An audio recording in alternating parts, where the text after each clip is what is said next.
Welcome to the Slop Farm. Enjoy the video.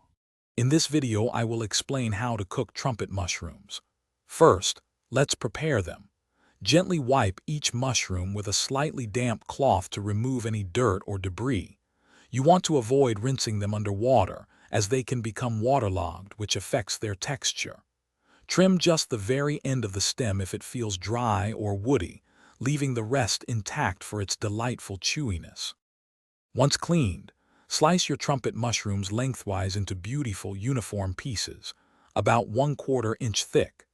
This ensures even cooking and a lovely presentation.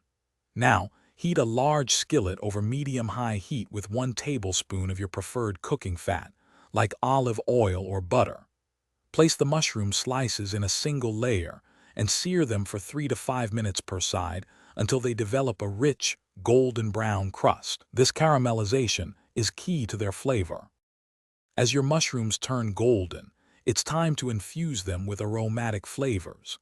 In the last minute of cooking, toss in 1 clove of minced garlic and a sprig of fresh thyme or rosemary. Season generously with a pinch of salt and a dash of freshly ground black pepper.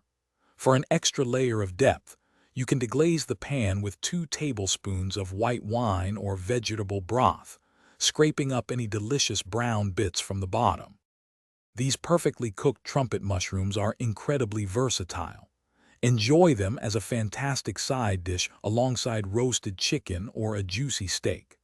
They also make a wonderful addition to creamy pasta dishes, hearty risottos, or quick stir-fries. For a final touch, sprinkle with some freshly chopped parsley or chives to add a burst of color and freshness.